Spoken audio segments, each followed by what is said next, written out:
तीनों आहान का ऑर्डर मान गए थे। वो किसी भी सूरत में आहान को मना नहीं कर सकते थे। कनक के अलावा कोहली फैमिली और चौधरी फैमिली भी थे जिनसे डील करना था। दोनों ही परिवार अपने आप में बहुत ताकतवर थे। दोनों ही परिवारों से डील करना आसान नहीं था। आहान चौधरी फैमिली के बारे में ज़्यादा कुछ नहीं जानता था, पर क्योंकि कार्तिक उसका पार्टनर था, उसे कार्तिक कोहली फैमिली के बारे में काफ़ी कुछ पता था। कार्तिक बहुत चालाक और लालची इंसान था। उसे अपने फ़ायदे के अलावा और कुछ नज़र नहीं आता। उसने अपने और रायज़दा परिवार के बीच अच्छे रिश्तों को भांप लिया था, इसीलिए जब भी रायज़दा परिवार थोड़ा सख्ती से काम लेता वो उसकी तरफ चला जाएगा। पर इस वक्त आहान को किसी भी चीज़ की चिंता नहीं थी। उसे इस वक्त सिर्फ कनक के बारे में सोचना था। उसे किसी भी कीमत पर कनक से मिलना था। उधर शौर्य होटल से निकलने के बाद एक क्लब हाउस में पहुंच गया। उसे मैनेजर सिंह मिले ही क्लब हाउस में। गुस्सा मैनेजर सिंह, तुमने सब अच्छे से सोच लिया है ना? हाँ मैनेजर सिंह, मैंने ये फैसला बहुत सोच समझ कर लिया है, शौर्य ने कहा। पहले ही सोच लेना चाहिए था। मेरी मदद के बिना तुम यहाँ शिमला में अपना कोई प्रोजेक्ट नहीं बेच पाओगे, मैनेजर सिंह ने कॉन्फिडेंस से कहा। हालांकि शौर्य को उनकी ये बात अच्छी नहीं लगी, पर फिर भी वो मुस्कुराते हुए बोला, जी आप सही कह रहे हैं। ठीक है, फिर चलो कॉन्ट्रैक्ट साइन करते हैं। तुम्हारे साथ प्रोजेक्ट में 10 करोड़ में ख़रीदने के लिए तैयार हूँ, मैनेजर सिंह ने कहा। इतना अमाउंट सुनकर शौर्य का मुंह बन गया। मैनेजर सिंह, 10 करोड़ 7 प्रोजेक्ट के लिए बहुत कम नहीं है। दरअसल अब आहान और सनाया मनाली से लौट आए थे। इसका मतलब ये था कि स्प्रिंग कॉरपोरेशन के सारे प्रोजेक्ट अब फिर से सनाया के अंडर में जाने वाले थे। पर शौर्य ऐसा नहीं चाहता था। उसने पहले 3 प्रोजेक्ट 5 करोड़ में बेचे थे और बाकी के 7 प्रोजेक्ट वो 8 करोड़ में बेचना चाहता था। उसे ये डील सनाया के आने से पहले करनी थी, वरना सनाया उसे कभी ऐसा नहीं करने देती। उसे 8 करोड़ तो क्या 8 लाख भी नसीब नहीं होते। इस वक्त मैनेजर सिंह ही प्रोजेक्ट के सबसे अच्छे खरीदार थे, क्योंकि वही थे जो 7 प्रोजेक्ट एक साथ खरीद सकते थे। पर वो जो अमाउंट बता रहे थे उसमें शौर्य को कुछ फ़ायदा नहीं होता। उनके कैलकुलेशन के हिसाब से हर प्रोजेक्ट 2 करोड़ से भी कम का था। तो मैं 10 करोड़ कम लग रहा है। अगर कम लग रहे हैं तो जाने दो, मत बेचो, मैनेजर सिंह ने कहा। वो जानता था कि जिस हड़बड़ी में शौर्य यहाँ आया है, ज़रूर सनाया लौट आई है। अगर वो उसे और कम प्राइस भी दे देता तब भी शौर्य ये प्रोजेक्ट बेचने के लिए मान जाता। इसीलिए वो अपनी बात पर टिका रहा। मैनेजर सिंह ऐसा करते थोड़ा सा अमाउंट बढ़ा देते हैं। आप मुझे हर प्रोजेक्ट के हिसाब से 4 करोड़ रुपए दे दीजिए। आपके लिए तो ये 7 करोड़ की ज़्यादा हुए, शौर्य ने हंसते हुए कहा। तुम्हें 7 करोड़ कम लगते हैं? पैसे पेड़ पर नहीं उगते शौर्य जी। 10 करोड़ में कॉन्ट्रैक्ट साइन करना है तो बोलो, वरना जाने दो, मैनेजर सिंह ने गुस्से से कहा। मैनेजर सिंह, आप गुस्सा मत होइए, मैं अभी साइन करता हूँ, शौर्य ने कहा। शौर्य किसी भी कीमत पर यह डील नहीं छोड़ सकता था। सनाया को पता चले उससे पहले उसे ये प्रोजेक्ट बेचने ही थे, इसीलिए वो काम प्राइस में ही मान गया। यह देखकर मैनेजर सिंह को हंसी आ गई। इसी पता चल गया था कि यह शौर्य कितना बेवकूफ़ है। अगर गिल फैमिली का बिजनेस इसने संभालना शुरू कर दिया तो वो कुछ ही महीनों में कंगाल हो जाएंगे। मैनेजर सिंह चाहे जो भी कर रहा था, शौर्य उनसे कुछ नहीं कह सकता था। शौर्य ने मुस्कुराते हुए कहा, अब मेरा इन प्रोजेक्ट से कोई लेना देना नहीं है। आप मुझे नहीं जानते और मैं आपको नहीं जानता। क्या वो अपनी बहन से डर रहा है?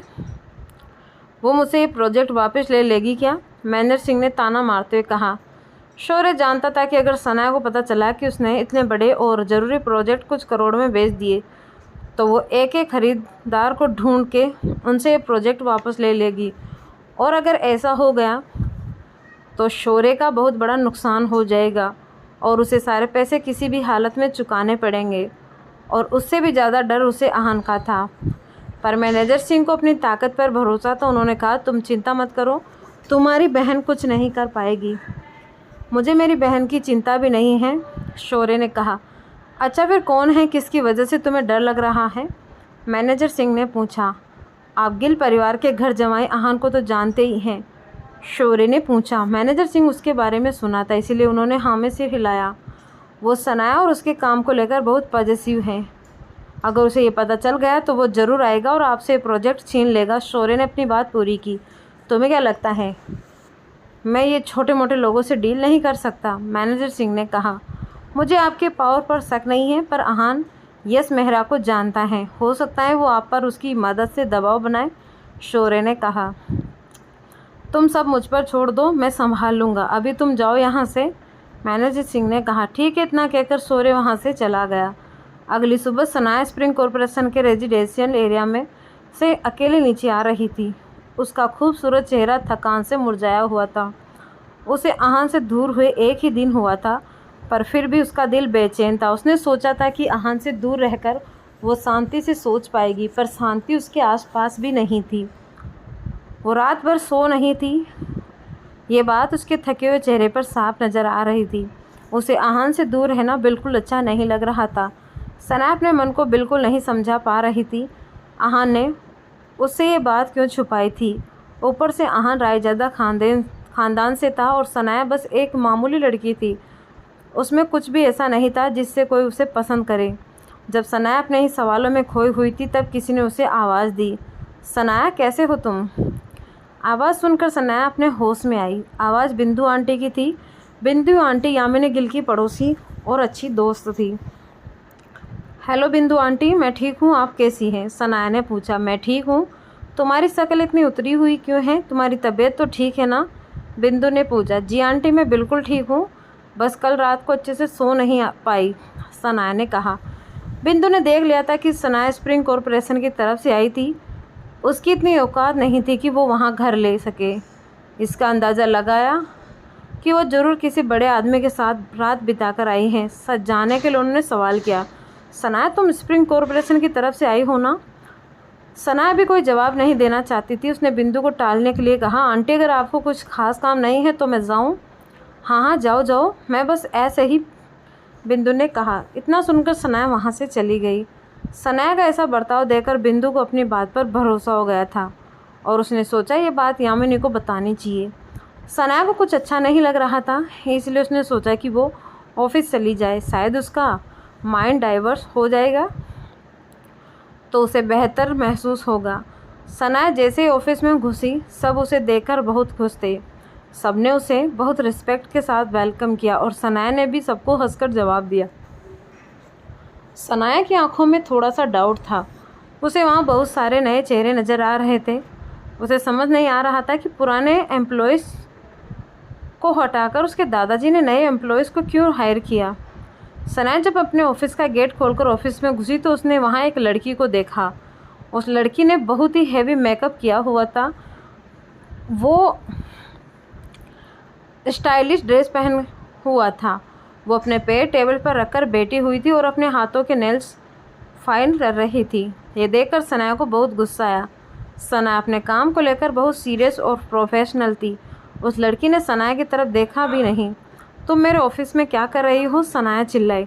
तुम्हारा ऑफिस? ये ऑफिस मेरा है। किस डिपार्टमेंट से हो तुम?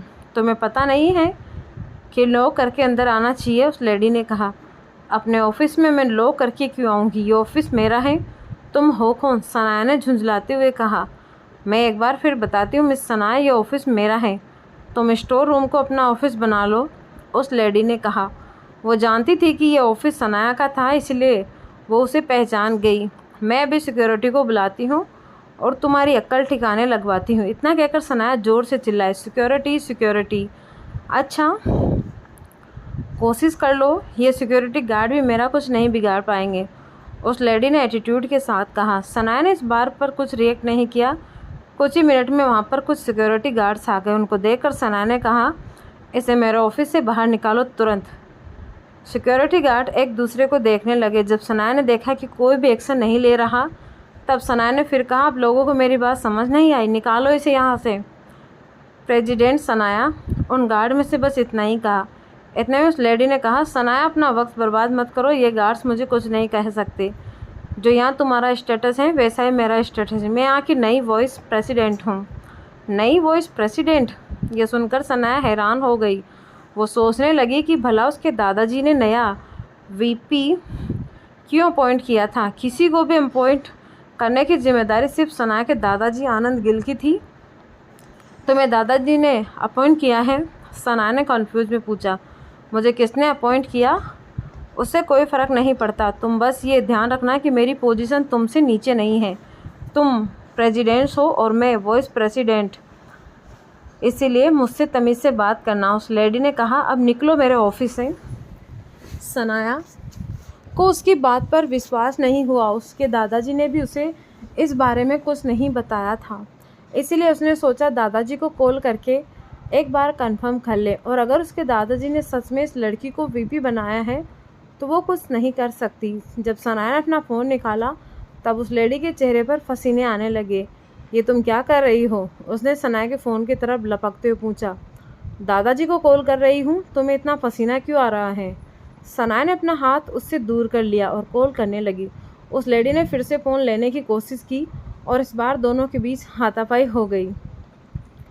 इस हाथापाई में सनाया का फ़ोन गिरकर चकनाचूर हो गया। मेरे सामने इतना स्मार्ट बनने की ज़रूरत नहीं है। तुम्हें जानना है मुझे किसने अपॉइंट किया है? मुझे तुम्हारे भाई शौर्य ने अपॉइंट किया है। अब अगर तुम्हें अपनी पोजीशन प्यारी है तो मुझसे तमीज़ से बात किया करो, वरना इस कंपनी से मैं तुम्हें नहीं, तुम जाओगी, उस लेडी ने गुस्से में कहा। सनाया शौर्य का नाम सुनकर हैरान थी। भला उसने क्यों किसी वीआईपी को इम्पोर्ट किया? सनाया का खूबसूरत चेहरा गुस्से से लाल हो रहा था। शौर्य भी गिल कंस्ट्रक्शन में वीपी की पोजीशन पर ही था, फिर उसने अपनी ही पोजीशन पर एक और लड़की को क्यों अपॉइंट किया था? उसे उम्मीद नहीं थी कि वो एक हफ्ते के लिए बाहर जाएगी और शौर्य कंपनी में इतना कुछ कर देगा।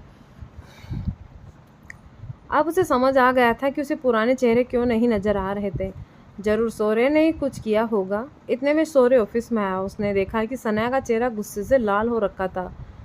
उसने नई वॉइस प्रेसिडेंट से तो कुछ नहीं पूछा, पर सनाया की तरफ देखकर बोला, क्या हुआ सनाया, तुम्हारा चेहरा इतना लाल क्यों है? सनाया ने अपने दांत पीसते हुए कहा, शौर्य ये कौन है? ये माया है, कंपनी की नई वीपी। शौर्य के कहा, क्या तुमने इस बारे में दादाजी से पूछा? सनाया ने सवाल किया। दादाजी से क्यों पूछना है? मैं इस कंपनी का अगला मालिक हूँ, उनसे बिना पूछे मैं फ़ैसला ले सकता हूँ, शौर्य ने कॉन्फिडेंस से कहा। सनाया को यह सुनकर और गुस्सा आया। उसने कैसे सोच लिया कि वो दादाजी की परमिशन के बिना फ़ैसला ले सकता था? भले ही वो अगला उत्तराधिकारी था, पर उसके दादाजी अभी जिंदा हैं। अब जब सनाया को पता चलेगा कि शौर्य ने उसके प्रोजेक्ट बेच दिए हैं, तब क्या होगा? क्या सनाया शौर्य की चालों को समझ पाएगी? शौर्य, क्या बाकी के एम्प्लॉयज़ को भी तुमने काम से निकाला है? सनाया ने पूछा। यह सुनकर आहन को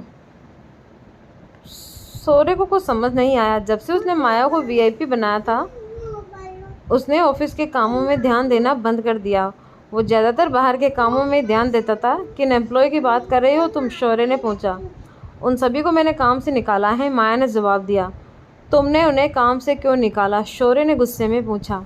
शौर्य ने पहले ही बिना आनंद गिल को बताया माया को काम पर रख के गलती कर ली थी। अब अगर उन्हें पता चला कि माया ने उनके एम्प्लॉयज़ को निकाल दिया है तो वो बहुत तमाशा करेंगे। शौर्य उनके ऑफिस से जाते ही वो आपके बारे में कुछ भला बुरा बोलते थे। वो कहते थे कि आपसे ज़्यादा इस कंपनी को सनाया की ज़रूरत है और कंपनी उसे ही मिलनी चाहिए। जब मैं उनसे कहती कि आपके बारे में ऐसा ना बोले जी, वो मुझे उल्टा एटीट्यूड दिखाते। मैं आपके बारे में ये सब कैसे सुन लेती, इसलिए मैंने उन्हें निकाल दिया, माया ने कहा। जब उन एम्प्लॉयज़ ने माया की बात नहीं मानी तो उसे ये बिल्कुल सहन नहीं हुआ। अच्छा किया, बहुत अच्छा किया सर ने गुस्से में कहा। माया ने जिन लोगों को काम से निकाला था वो सब सनाया के अंडर काम करते थे। सब सनाया के बारे में अच्छा सोचते थे, पर इन सबसे भी ज़्यादा सनाया को जिस बात से फ़र्क पड़ता था वो ये था कि वो सब बिजनेस संभालने में बहुत अच्छे थे। इस बात से शौर्य भी ज़्यादा खुश नहीं था। जब आनंद गिल उससे पूछेगा सब कहाँ गए, तो उसके पास भी कोई ख़ास जवाब नहीं होगा। पर फिर भी उसने माया से कुछ नहीं कहा, क्योंकि कहीं ना कहीं माया ने उसका भला ही सोचा था। शौर्य, इस हरकत के बारे में दादाजी को बताने वाली हूँ, अपनी एक्सप्लेनेशन तैयार रखना, सनाया ने कहा। सनाया जानती थी कि उसके दादाजी इस मामले को हल्के में नहीं छोड़ेंगे। तुम्हें नहीं लग रहा तुम फालतू की छोटी सी बात का बतंगड़ बना रहे हो? माया ने कुछ एम्प्लॉयज़ को ही तो निकाला है, वैसे भी आगे चलकर ये कंपनी मेरी होने वाली है। अगर माया ने मेरे हित में कोई फ़ैसला ले लिया तो इसमें प्रॉब्लम क्या है? मेरे बारे में गलत बोलने वाले एम्प्लॉयज़ इस कंपनी के लिए तो सांप ही हुए ना, शौर्य ने कहा।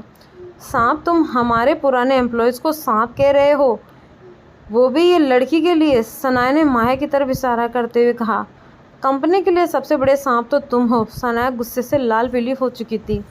सनाया, तुमने मेरे खिलाफ जाने का फैसला कर ही लिया है क्या? शौर्य ने पूछा। क्या हुआ अगर मैं तुम्हारे खिलाफ हो भी जाऊं तो? सनाया ने पूछा। इस बात से शौर्य का ईगो हर्ट हो गया। सनाया, मुझे तमीज़ से बात करो। तुम शायद भूल रही हो कि कंपनी का फ्यूचर मालिक मैं ही हूँ। आगे चलकर ये कंपनी मुझे ही मिलेगी। भले ही तुम अभी स्प्रिंग कॉरपोरेशन प्रोजेक्ट की इंचार्ज हो, पर काम तुम मेरे लिए ही कर रही हो। इसलिए अगर तुम इस कंपनी में ऐसे ही काम करते रहना चाहती हो तो ढंग से रहो और कंपनी की लिमिट में रहो। तुम मुझे धमकी दे रहे हो? सनाया शौर्य से डरने वालों में से नहीं थी। शौर्य को कैसे हैंडल करना है वो अच्छे से जानती थी। नहीं, कनिष्ठ ब्रदर होने के नाते एडवाइस दे रहा हूँ। आई होप तुम्हें दोनों में फ़र्क पता है, शौर्य ने रूखी आवाज़ में कहा। ठीक है, एडवाइस के लिए thank you cousin brother, Sanaya ने लंबी आह भरते हुए कहा। उसे इस बारे में शौर्य से एग्री नहीं करना था। उसने फैसला कर लिया कि वो ये बात अपने दादाजी को बताएगी, फिर उनका जो भी फैसला होगा उसे मंजूर होगा। इतना कहकर सनाया वहाँ से चली गई। सनाया के जाते ही माया शौर्य से चिपक गई। शौर्य, अब क्या होगा? माया ने थोड़ा घबराते हुए पूछा। अब क्या होगा? उसकी चिंता हो रही है। जब उन्हें काम से निकाला था तब नहीं हो रही थी। शौर्य ने माया को कसकर पकड़ते हुए बोला। डोंट वरी, मैं हैंडल कर लूँगा। दादाजी मुझे कुछ नहीं बोलेंगे, शौर्य ने माया के चेहरे को सहलाते हुए कहा। सनाया ऑफिस से निकलकर और परेशान हो गई। पहले आन की सच्चाई, अब शौर्य का एटीट्यूड। वो गुस्से से लाल पीली हो रही थी। उधर बिंदु यामिनी गिल के पास बैठी थी। उसने यामिनी को सुबह वाला पूरा किस्सा बताया कि कैसे उसने सनाया को स्प्रिंग कॉरपोरेशन सोसाइटी से आते हुए देखा था। ये सब सुनकर यामिनी बहुत तुस्तुक हो गई। क्या सच में तुमने सनाया को वहाँ से आते हुए देखा था? हाँ, मैंने सच में उन्हें वहाँ से आते हुए देखा था। मैं झूठ क्यों बोलूँगी? बिंदु ने कहा। पर यहाँ के बंगले तो बहुत महंगे हैं। पता नहीं सनाया वहाँ से क्यों आ रही थी। बिंदु ने इसके आगे कुछ नहीं बोले, पर वो क्या बोलना चाहती थी इसका मतलब यामिनी अच्छे से समझ गई थी। सनाया के पास इतने पैसे नहीं थे कि वो खरीद सके, और हान तो वैसे भी फटीचर था। तुम क्या कहना चाहती हो कि सनाया वहाँ किसी को जानती है? यामिनी ने पूछा। ये जितना सिंपल लग रहा है ना, उतना सिंपल नहीं है यामिनी। बिंदु ने यामिनी के कानों में शक भरने की कोशिश की। मतलब कहीं आहान ने तो? यामिनी ने कुछ कहना चाहा। यामिनी, तुम ही तो कहती हो आहान अमीर नहीं है, फिर वो वहाँ घर कैसे खरीद सकता है? मुझे तो कुछ और ही बात लग रही है। सनाया ने वहाँ किसी के बंगले में एक रात गुजारी है, बिंदु ने कहा। यामिनी इतनी बेवकूफ़ नहीं थी कि वो बिंदु का इशारा समझ ना पाए। वो जान गई थी कि बिंदु आखिर क्या कहना चाहती है। यामिनी ने सोचा कि कल तक तो सनाया आहान के लिए उससे लड़ रही थी, तो फिर आज वो किसी और के साथ कैसे हो सकती है? बात भले जो भी हो, पर यह सच था कि वो वहाँ पर घर नहीं ले सकते थे, इसीलिए बिंदु की बात में कुछ सच्चाई हो सकती थी। ये सब सोचकर यामिनी परेशान भी हो रही थी और खुश भी हो रही थी। उससे चिंता इस बात की थी अगर किसी को पता चला सनाया का शादी से बाहर किसी से अफेयर चल रहा है तो वो उनके लिए बिल्कुल सही नहीं होगा। वो खुश इसीलिए थी क्योंकि अगर सच में कोई था जो उस बंगले में रहता था तो फिर आगे जाकर उसे बहुत फ़ायदा होगा।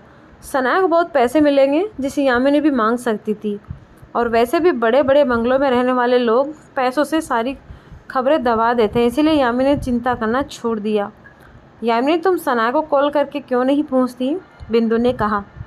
यामिनी को बिंदु की बात सही लगी। जान उसने सनाया को कॉल किया तो उसका फ़ोन स्विच ऑफ आ रहा था। ये बात उसे अजीब लगी क्योंकि सनाया अपना फ़ोन कभी बंद नहीं करती थी। अगर जो तुम कह रही हो वो सच है तो चलो वहीं चलकर पता करते हैं, यामिनी ने बिंदु से कहा। दोनों पता करना चाहती थी कि आखिर सच क्या है। फिर दोनों घर के बाहर आई और टैक्सी लेकर स्प्रिंग कॉरपोरेशन के सेल्स ऑफिस पहुंची। सेल्स ऑफिस में दो लेडीज़ आपस में बात कर रही थी। एक लेडी वहां घर लेने आई थी और दूसरी सेल्स ऑफिसर थी। सेल्स ऑफिसर उस लेडी को वहां पे घर दिखा रही थी। यामिनी ने उस सेल्स ऑफिसर से पूछा, एक्सक्यूज़ मी, क्या मैं आपसे कुछ पूछ सकती हूँ? उस सेल्स लेडी का रिएक्शन कुछ खास अच्छा नहीं था। यामिनी बहुत नॉर्मल कपड़े में थी और सेल्स अफसर का रोज़ हाई फाई लोगों का होता, इसीलिए वो समझ गई थी कि ये यहाँ के घर अफोर्ड नहीं कर पाएगी और उसका टाइम वेस्ट करेगी। एक्सक्यूज़ मी, यामिनी ने फिर से कहा, आपको दिखाई नहीं दे रहा मैं क्लाइंट के साथ बिजी हूँ, उस ऑफिस ने कहा। यह सुनकर यामिनी को गुस्सा आ गया। उसने उससे कहा, आप मुझसे ऐसे कैसे बात कर रही हैं? अच्छा तो मैं आपसे कैसे बात करूं? सेल्स ऑफिसर ने कहा। बिल्कुल, आपको पता भी है मैं कौन हूं, यामिनी ने एटीट्यूड के साथ कहा। कौन हो तुम? जो लेडी घर देखने आई थी, इस बार उसे संभाल लिया। वो यामिनी के सवालों से इरिटेट हो रही थी। उसने ऐसे अरोंग औरत बिल्कुल पसंद नहीं थी। मेरा नाम यामिनी गिल है, यामिनी ने कहा। दोनों लेडीज एक दूसरे की तरफ देखने लगी। यामिनी उसका कंफ्यूज एक्सप्रेशन देखकर थोड़ा शर्मिंदा हो गई। आपने भले ही मेरा नाम नहीं सुना है, पर आपने सनाया का नाम सुना है। सनाया पूरे शिमला में सबसे खूबसूरत लड़कियों में से थी। अब तो वो स्प्रिंग कॉरपोरेशन का प्रोजेक्ट भी संभाल रही थी और यहाँ के बंगले में उसने रात भी बिताई थी, जिस वजह से यामिनी को लगा कि सनाया का यूज़ करना सही होगा। तुम पागल तो नहीं हो गई हो? उस लेडी ने कहा। यामिनी ऐसे ही किसी को सनाया के नाम से नहीं डरा सकती थी। फिर वो लेडी उस ऑफिसर की तरफ मुड़ी और उसने कहा, सिमरन, क्या तुम्हारे यहाँ के गार्ड्स किसी को भी ऐसे अंदर आने देते हैं? सॉरी अंकिता मैम, मैं अब ध्यान रखूँगी, सिमरन ने माफ़ी मांगते हुए कहा। यामिनी को उसकी बातें सुनकर गुस्सा आ रहा था। तुम पागल किसे कह रही हो? यामिनी को बहुत गुस्सा आ रहा था, पर वो ये भी जानती थी कि अंकिता का बैकग्राउंड अच्छा होगा, तभी तो वो यहाँ घर देख रही थी। यामिनी कुछ कर पाती उससे पहले ही सिमरन उसके ज़ोर से थप्पड़ मारा। सिमरन का हाथ यामिनी के गाल पर छप गया था। तुम्हारी इतनी हिम्मत, तुमने मुझे थप्पड़ मारा? अब देखो मैं क्या करती हूँ। अब यहाँ काम करने के बारे में सोचना है मत। यामिनी ने गुस्से में लाल हो गई। अच्छा क्या करोगी तुम? अपनी बेटी से बोलकर मुझे जॉब से निकलवा दोगी? सिमरन ने ताना मारते हुए कहा। सिमरन को साफ नज़र आ रहा था कि वो कुछ नहीं कर पाएगी, इसीलिए उसने ये कदम उठाया था। ये तो कम सज़ा होगी। मेरी बेटी तुम्हारे साथ क्या करेगी ये तुम सोच भी नहीं सकती। यामिनी को अपनी बेटी से ज़्यादा उस पर भरोसा था जिसके साथ सनाया स्प्रिंग कॉरपोरेशन के विला में रही थी। यामिनी श्योर थी कि वो कोई बहुत बड़ा आदमी है और एक थप्पड़ का बदला ज़रूर लेगा। ठीक है, मैं इंतज़ार करूँगी।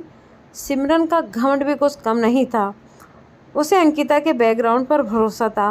वो जानती थी कि अगर उसने अंकिता का साथ दिया तो अगर कोई प्रॉब्लम हुई तो उसे वो बचा लेगी। यामिनी ने जैसे ही वहाँ से जाने लगी, उसका फ़ोन बजने लगा। फ़ोन पर सनाया का नाम फ्लैश हो रहा था। ऑफिस में फ़ोन टूट जाने के बाद सनाया ने सबसे पहले नया फ़ोन ख़रीदा और फिर उसमें सिम डालकर उससे स्टार्ट किया। सनाया बेटा, तुम कहाँ हो? फ़ोन उठाते यामिनी ने पहली बात यही कही। मैं बाहर हूँ मॉम। क्या हुआ? सनाया ने हड़बड़ाते हुए बोला। तुम बाहर क्या कर रही हो? तुम स्प्रिंग कॉरपोरेशन के विला में क्यों नहीं हो? यामिनी ने सवाल किया। यामिनी ने सवाल जानबूझकर तेज़ बोली थी ताकि सबको सुनाई दे। मॉम, आपको कैसे पता मैं वहाँ थी? सनाया अपनी माँ को ये बात नहीं बताना चाहती थी कि आहान ने वहाँ बंगला लिया है। वो अपनी माँ को अच्छे से जानती थी कि अगर उसे ये बात पता चल गई तो किसी भी तरह से वो बंगला आहान से लेना चाहती। तुम्हारी बिंदु आंटी ने बताया, यामिनी ने कहा। सनाया ने मन ही मन में बिंदु को कोसा। ये बिंदु आंटी से चुप क्यों नहीं रहा जाता? हर बात इधर की उधर करने की आदत है इन्हें। मॉम, आप यहाँ क्या कर रही हैं? सनाया ने पूछा। बेटा, मुझे सच सच बताओ, तुम्हारा बॉयफ्रेंड कौन है? यामिनी ने सवाल किया। बॉयफ्रेंड?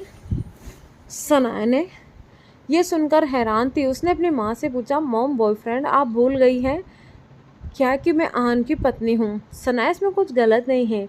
दुनिया से छुपाओ पर अपनी मॉम को तो सब सच सच बता दो। बिंदु ने मुझे बता दिया कि कोई तुम्हारा साथ दे रहा है। यामिनी ने बहुत कैजुअली कहा। What mom? सनाया का गुस्सा आ गया। वो सोचने लगी, भला बिंदु उसकी इमेज ख़राब क्यों करेगी? तुम वो सब छोड़ो, जल्दी से अपने बॉयफ्रेंड को लेकर यहाँ आ जाओ। यहाँ के लोगों ने मुझ पर हाथ उठाया है, तुम जल्दी आओ, यामिनी ने कहा। मॉम, मेरा कोई बॉयफ्रेंड नहीं है, सनाया ने कहा। सनाया का पति और बॉयफ्रेंड दोनों आहान ही था। बेटा, मुझे बिंदु ने बताया कि तुम रात को यहाँ रुकी थी। अब हमारी हैसियत के हिसाब से तो यहाँ घर नहीं है और वो आहान यहाँ घर नहीं ले सकता। फिर इसका मतलब क्या हुआ? तुम बस जल्दी आओ और यहाँ आकर इन्हें सबक सिखाओ, यामिनी ने कहा। सनाया जानती थी कि जरूर उसकी मॉम ने वहाँ आकर तमाशा किया होगा। ओके, मैं आ रही हूँ। सनाया यामिनी को नहीं बताना चाहती थी कि वो वहाँ के बंगले में रुकी थी और ना ही अफेयर वाली बात मानना चाहती थी, इसलिए उसने इसे इग्नोर किया। सनाया जानती थी वहाँ के लोग खतरनाक थे, ऐसे में वो अहान की मदद लेना चाहती थी, पर उसी ने अहान को उसे अकेला छोड़ने के लिए कहा था। सनाया कंफ्यूज थी। अब सनाया क्या करेगी? क्या वो अहान को कॉल करके उससे मदद मांगेगी? जानेंगे हम अगले भाग में। धन्यवाद।